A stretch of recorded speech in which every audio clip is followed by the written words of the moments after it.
لا إله إلا الله محمد رسول الله لا إله إلا الله محمد رسول الله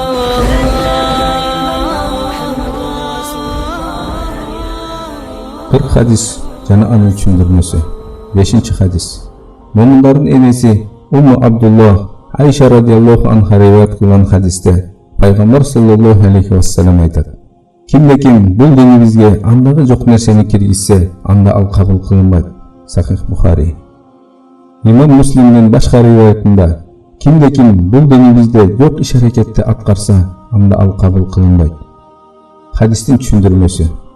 Peygamber sallallahu aleyhi ve sellem'den kimde-kim bul dinimizge andağı жоқ nerseni kirgizse degen sözünün maksat. Eğer kim İslam dininde negizi жоқ je başkaça aytkanda Kur'an kitabinde jana Peygamber'in sünnetinde yok iş hareketlerdi oylop taap, oşol iş hareketlerdi İslam dininden dep taŋууласа, anda al kabul kılınmaydı. Бұл rivayet bidatты oylop tapkan, bidatçılarga тийиштүү bolsa, İmam Müslim'den kimde-kim bul dinimizde yok iş hareketти atkarsa degen ikinci rivayeti bidatты oylop tapkan bidatçılarga jana alardı ээрчип, oşol bidatты atkargan adamdардын bаарысына тийиштүү.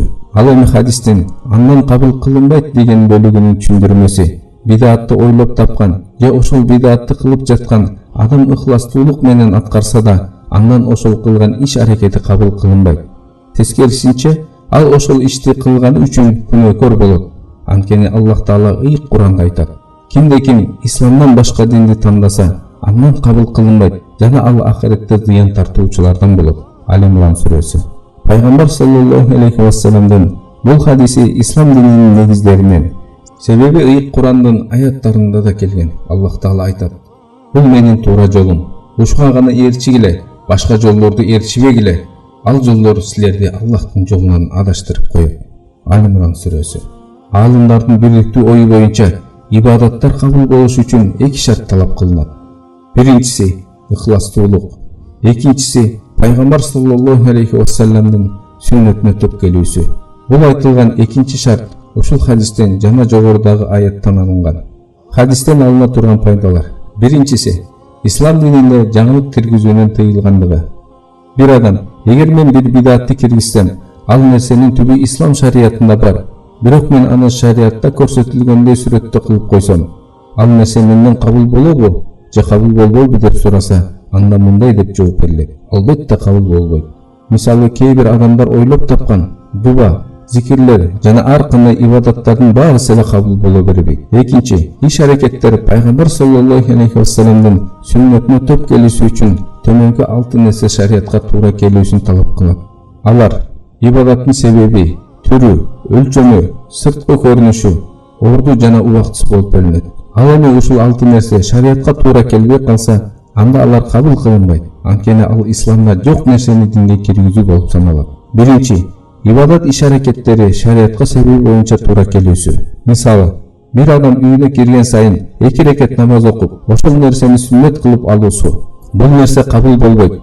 Намаздын негизи ислам шариятында бар болуп турса да, шариятта жок себептер менен кылып жаткан үчүн ал ибадат кабыл болбойт. Дагы bir мисал, bir adam Бадыр согушунда мусулмандар жеңишке жеткендиги үчүн ошол күндү майрам кылып алса, анда ал нерсе кабыл болбойт. Анткени ал майрамды Аллах жана анын элчиси себеп кылбаган bir себепке байлап койду. Экинчи, ибадат иш аракеттери шариятка түрү боюнча туура келүүсү. Мисалы, bir адам жылкыны курбандыкка чалса, ал андан кабыл болбойт. Анткени жылкы курбандыкка чалына турган жандыктардын түрүнө кирбейт. Курбандыкка чалына турган жандыктар төө, уй, кой жана эчки. Ал эми кимде-ким жылкыны союп, этин садака кылып берүүнү кааласа, анда аны шарият тыйбайт. Үчүнчү, ибадат иш аракеттери шариятка өлчөмү боюнча туура келүүсү. Мисалы, адам дарат алып жатканда ар бир мүчөсүн 4 жолудан жугулсу, 4-чүсү кабыл кылынбайт. Себеби ал шариятка каршы келет. Жана калса бул туурасында хадис бар. Пайгамбар саллаллаху алейхи ва саллям дарат алып жатканда ар бир мүчөсүн 3 жолудан жууп, эгерде ким ушудан ашырса, анда ал туура эмес кылды, чектен ашып зулум кылды деп айтты. Ибн Мажа. 4-чү, ибадат иш аракеттери шариятка сырткы көрүнүшү менен туура келүүсү. Мисалы, bir адам намаз окуп жатканда рүкү кылып элек жатып, сажда кылып кетүүсү. Анын намазы туура эмес. Анткени ал намазды шарият көрсөткөндөй сүрөттө окуган жок. 5. Ибадат иш-аракеттери шарият көрсөткөн убакытка туура келүүсү. Адам намазды убактысы келгенге чейин эле окуп койсо, анын намазы кабыл болбойт. Анткени ал намазды шарият көрсөткөн убакытта окуган жок. Ошондой эле айт намазды окуганга чейин эле курбандыгын чалып койсо, анын курбандыгы кабыл болбойт. 6. Ибадат иш-аракеттери шарият көрсөткөн жерде болуусу. Мисалы, бир адам мечитке эмес, медресе же үйдө иттикаф кылса, анын иттикафы кабыл болбойт. Себеби ал иттикаф кылган жер шариятка туура келбейт. Ал эми иттикаф кылына турган жер бул мечит. Aqulu qawli hadha wa astaghfirullah li wa lakum.